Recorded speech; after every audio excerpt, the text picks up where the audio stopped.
Hello all, Uncle Jack's Horror Stories here.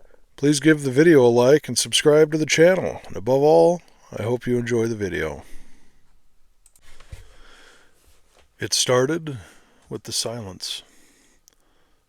Not the kind that you notice right away. No, this was different. The world had been noisy only moments before. Birds chirping outside my window, the hum of my refrigerator, the distant sound of a car passing by. Then suddenly everything stopped. I didn't notice at first. I had been scrolling through my phone, sipping my morning coffee, still groggy from sleep. It wasn't until I realized I hadn't heard my neighbor's dog barking, something it did every single morning without fail. And I looked up. My apartment felt hollow.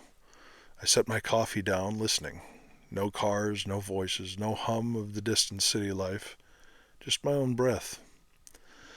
I stood and went to my window, pulling the curtain aside. My stomach tightened. The street was empty. Not early morning empty, no. Vacant. No cars idling at the light, no pedestrians hurrying to work, no joggers, dog walkers. The world looked like a paused video.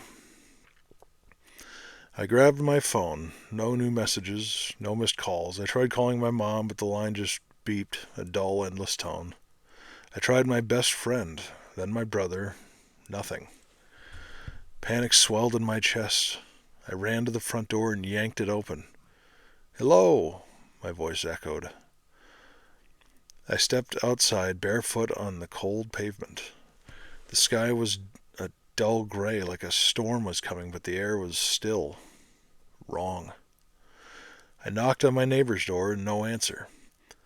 I tried the next apartment, still nothing. I ran down the hall, knocking, pounding, shouting. Every door was unlocked, every apartment empty. I ran to the stairwell, taking 2 steps at a time. When I reached the street, I expected relief, someone, anyone, but I found nothing. No movement, no wind, no sound but my own footsteps. Then finally, I heard something. A distant, high-pitched wail. Not mechanical, not human either. A keening noise like something grieving, something ancient. And then, as I turned the corner, I saw them. Dozens of piles of clothes scattered across the pavement. Shirts, jeans, dresses, shoes, some still standing as if their owners had been wearing them a moment ago. The Rapture. I had scoffed at the idea before. Religion was just a comfort blanket, I thought. But now, standing among the discarded remains of the vanished, I felt the weight of my mistake. Then I noticed the movement. Not from the sky, not from the piles of clothing, from the shadows. Something was still here. Something that had been left behind with me. The silence had been the warning, the wail, the signal. Whatever had come in their place was now hunting. At first I thought I was imagining it. A trick of my panicked mind. And then I saw it again. A shifting in the darkness between the abandoned cars. A figure just barely visible against the gloom. A shape that didn't belong. I took a step back, my breath shallow. The thing moved with an unnatural grace, its limbs too long, its body wrapped in a slithering blackness, as if the shadows themselves clung to it. I turned and ran, and the silence shattered. Behind me, the sound of something wet and heavy slamming against the pavement, a screech that made my ears ring.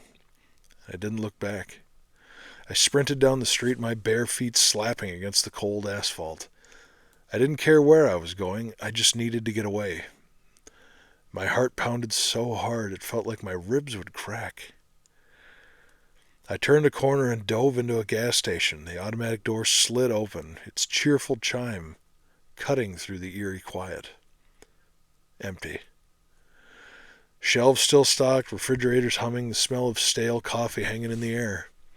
But no people, no bodies, just another graveyard of the world that had moved on without me. I crouched behind the counter, gasping for breath.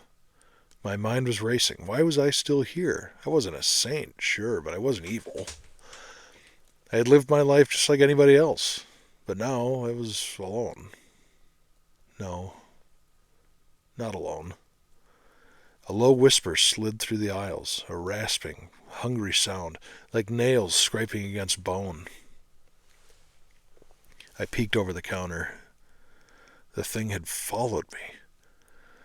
It moved differently now, slower, as if it could smell my fear. Its head tilted to one side, its face a blank smooth surface, twisting as if something beneath the skin was writhing, trying to break free. I held my breath, and the thing took a step forward. A sudden burst of static made me flinch. The gas station's radio. The speakers cracked, a broken voice cutting through the interference.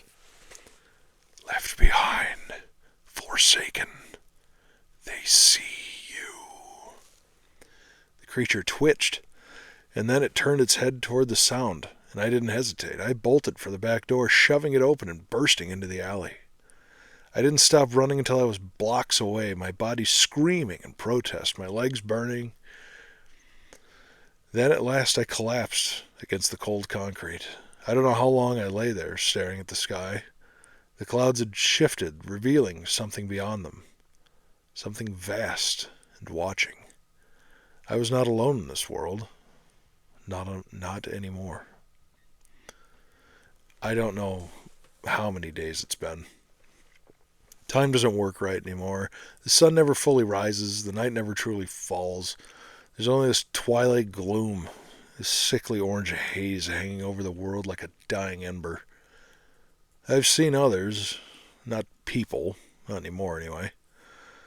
Some of them are walking the streets in a slow, shuffling movement. Their bodies are hollowed out, their eyes are black pits, and others are worse. I've seen things slithering along the walls, whispering in languages that burn my ears. And I know now, this isn't just hell, it's something worse. Hell at least is a punishment, but this is abandonment. God didn't take the righteous and send the sinners to fire and brimstone. No, he left us here. And whatever crawled through the cracks when he turned away, it belongs to them now. I have to keep moving because I know if I stop, if I listen to the whispers, if I let the darkness touch me, I won't be me anymore. And I refuse to become one of them, even if I do deserve it. I don't know how long it's been. Time is wrong. Still. I don't sleep anymore. I can't. When I close my eyes, I hear them whispering. The others, as I've come to call them. At first I thought I was alone, but I was wrong. I saw one yesterday.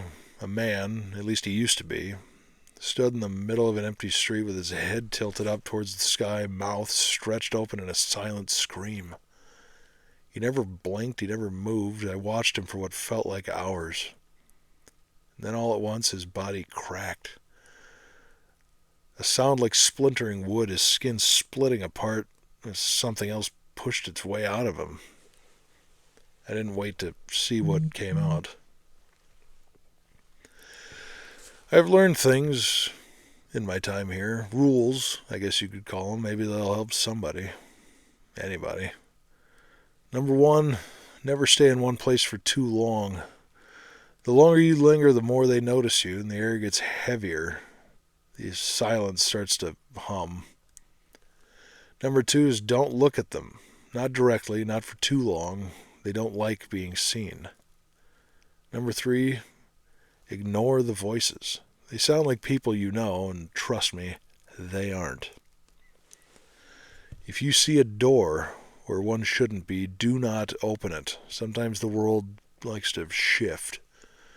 You'll turn a corner and find a door standing alone in the middle of the street, and if you open it, you will not come back.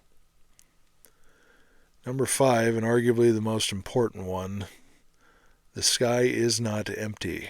If the clouds ever part, do not look up. I broke Rule 5. It happened last night. I was hiding in the back of an abandoned supermarket, curled up between empty shelves. I hadn't eaten in days, but I was too afraid to leave. I could hear them outside, whispering and moving. And then the sky split open. Not thunder, not an explosion, just a soundless tear like fabric of the universe was peeling apart.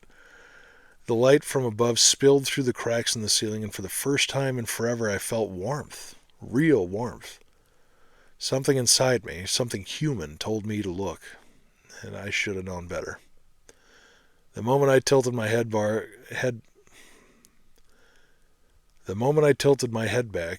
the warmth turned into fire. It wasn't the sun, it wasn't heaven, it was something else. Something vast, something old, something looking back. I felt it inside of my skull, peeling apart my thoughts like rotten fruit, sifting through my memories, my fears, my sins. I don't know how long I stood there, frozen beneath its gaze. But when it finally turned away, I collapsed. My nose was bleeding, my ears were ringing, and something inside me, some small, fragile piece of what made me, was gone.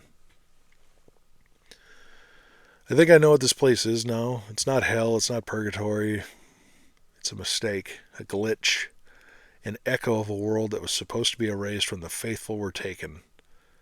We weren't left behind as a punishment. We weren't forgotten. We were just left. This world isn't supposed to exist anymore, and whatever's still here with us, it's feeding off the remains.